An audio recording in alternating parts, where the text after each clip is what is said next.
So tips for researching majors on college websites. So make sure you're looking for the official school website. It's always going to end in .edu.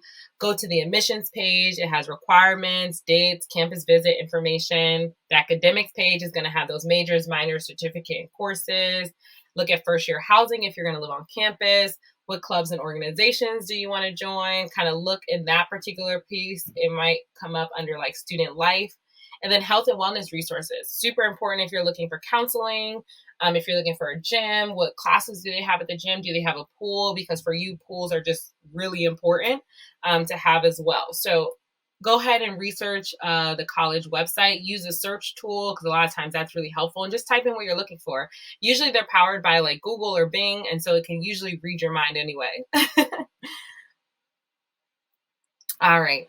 So the goal of Uprooted Academy is to bridge the gap in social capital between people who might not have it as it relates to college and the college process and journey. And so you'll hear me say that a couple of times. And so what is social capital? It's really the unwritten and written rules that can help you achieve success, and for you, particularly in higher education.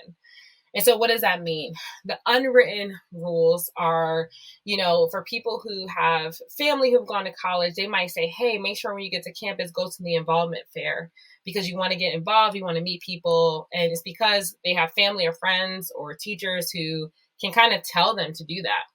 And they feel comfortable having asked them, those questions of what should I do?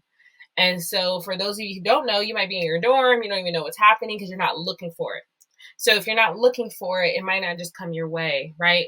Social capital is after you interview within 24 hours of any interview that you do, or anytime you meet someone that you want to stay connected with, you have 24 hours to send them a thank you note. And so why do you do that? Oh, because after 24 hours, usually your short-term memory goes away. And so you might not be able to jog their memory. But if you do that, you instill that moment that you all both had. And so again, unwritten rule.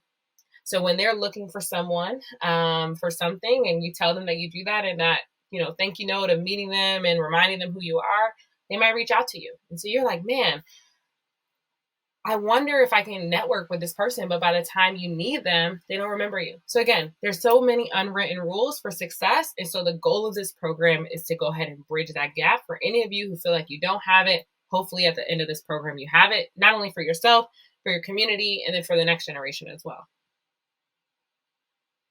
And then code switching. So code switching, a lot of you have already done a lot in your life. You might not have known it. I remember when I was younger, my mom, she could be, talking to my brother and I, basically yelling at us, disciplining us, whatever the case may be. And then the phone would ring and she would answer. She'd be like, hello. And I'm like, wait, what? What? Like you were just enraged, or we'd be out in the store and I did something stupid and she would just give me the look. And I'm like, okay, I know what that means. And then as soon as we get in the car or back home, like she remembered. So she knew that when she was in the store or when she had to answer the phone, she had to be professional and, put together.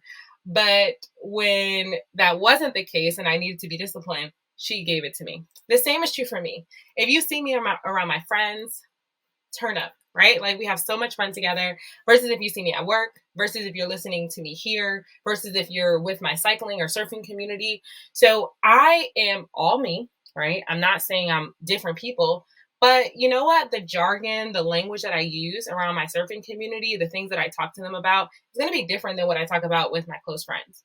And so you want to shift your languages or expressions you use during certain conversations. And this is really important, especially when we're talking about interviewing, going on campus, open house, right? You want to put forth your authentic best self, right? And so it doesn't mean you change who you are. It just means that you fit the environment that you're in. And again, you're still who you are because I'm still Tiffany and you're going to hear that throughout the conversation. So even, for example, I remember I was like, my authentic self is not perfect. And so I don't want to make these videos super perfect where, no one can hear anything that went wrong, right? If I mess up a word, I'll just correct it. Like we don't need to always cut it. Some of the things will be cut because maybe it's just a lot of mistakes. But for the most part, we all need to see each other in our authentic self and kind of what our best foot forward looks like. And I do want to let you know to search the web. So this is going to be one of your first activities in the workbook, and you're going to think about a school that you want to go to. And so these are some different kind of phrases that you could use to find out more information about that school. So the fact sheet at this particular university, first year student profile at this particular university. That's where you're going to get that SAT, GPA, ACT, AP score data. Average test scores for admissions, if you want to look at that. The fact sheet is going to show you where students are from and how much aid they might give. Or you can just ask average amount of financial aid for students at University XYZ. So those are some prompts that you're going to have to do to practice, because Google is going to be your best friend, especially if you just have me on here and you're by yourself through this process. Maybe you don't have a counselor that's really accessible, or they're just overwhelmed. You want to feel empowered to get the information that you need. And so in the workbook, there's going to be lots of different organizational tools. There's going to be a scholarship tracker. There's going to be a password keeper. There's going to be a submission tracker, your final list. All of these different things are going to be in the workbook. And this is like one example of it. So you're going to put like the name of school, the deadline, the type of admissions, where you're going to apply. Is the SAT or ACT required, AP required, number of supplemental essays required, number of recommendations required, CSS, all of these things you're going to know, right? And then the date submitted. So organizational tools, don't overlook them. The goal is for you to use every single piece of information in the workbook, because I know that it can help you, and it can help take away this feeling of, am I missing something, or I'm not prepared? I want you to feel confident, empowered, and proud. All right.